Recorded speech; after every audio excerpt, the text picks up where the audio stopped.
All right, YouTube. Making a video, and I pray that I can stay on focus on this one. Is I made another video, and that's got me messed up at least once.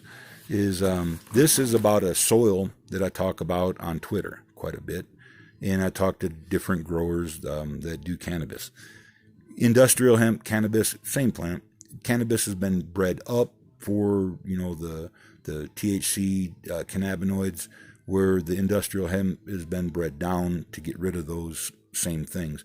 Naturally, they're going to have between zero point 0.5 somewhere up to 1% THC.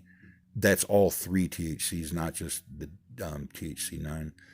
And but the soil mixture that I make is going to be all the tree itself. And hemp is a tree; it's not a plant or a succulent. It's all of the tree, and it's called herd. And it will look. The other half of this recipe is going to be like the flower top and stuff that I didn't use and I didn't put alcohol into, because then it oxidizes. This still needs to be kind of crushed down, but oil or composted. That's where that's destined for.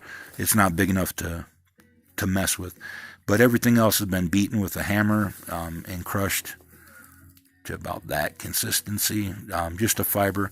And what it's for is for mycelium to use as a host, and it's a symbiotic relationship that a tree has with mycelium, and it works quite well with cannabis. The one thing that you want to take out of this herd, okay, is the rhizome, the root section.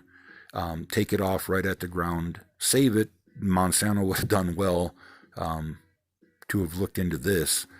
It will inhibit anything from growing. If you grind this up and use it, I defy you. That works better than Roundup without the glyphosate. But the toxic part that makes Roundup toxic. Okay. If I use words, put comments in the bottom, and I'm sorry for using bigger words than I should. I'm meaning this not for kids, because I swear, and I'm sorry. I've had 2 truck wrecks and I can't help it. Get over it. Yeah, you got to accept that fact. This is the bast fiber. Again, you try to separate it from this, because this is just not conducive to anything that's useful in a soil mix. A few things like that would slice your fingers off if you try to pull through them. And it's not so much sharp, it's just you can't break it. And if you pull too hard, too fast, it's like thread and it'll go right through your skin. But what we're after for the soil mix, and this is the mix in with worm castings, and this makes a very good worm casting material.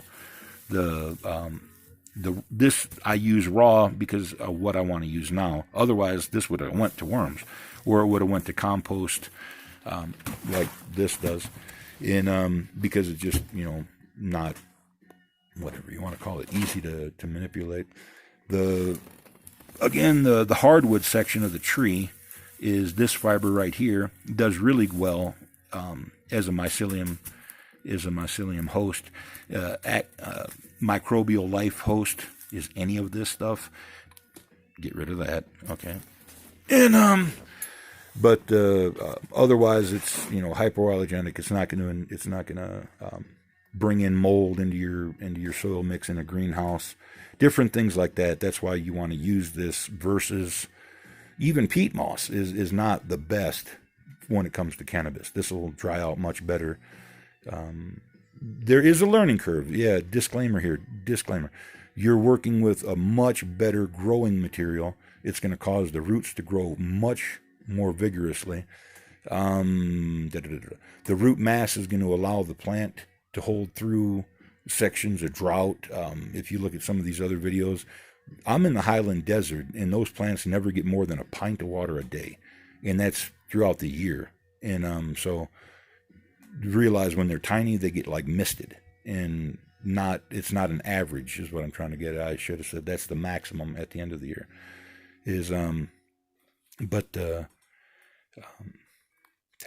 Treat it like a tree. That's the best I can say.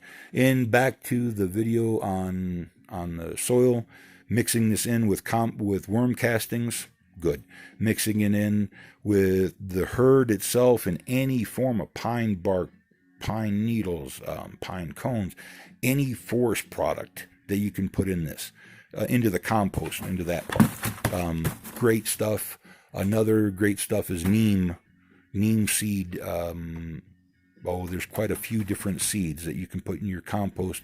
That's going to just drive the bugs away straight up from your rest of your garden. Hemp does not have a natural enemy. A grasshopper gets goofy and the birds pick them off. I almost feel sorry for the grasshoppers. If you didn't realize that, 1 or 2 years of growing hemp would decimate the grasshopper population. So keep it in mind. You'll affect the birds by growing too much hemp in one area. The hardwood section, the leaf litter can be used for ladybugs. Keep that in mind. It needs to stay dry. And to use this section right here, the hardwood section, does ladybugs extremely well if you want to make like ladybug boxes and stuff. Okay, y'all, this is getting really long, and it'll never post if I don't stop. So like, subscribe, share, comment. Always comment on anything that I may have missed, because I know I miss a lot of junk, you guys. But if I can help, I gladly will. All right? And, well, follow me on Twitter, too, if you want. I'm on there, too. All right. Y'all have a big day. Bye-bye.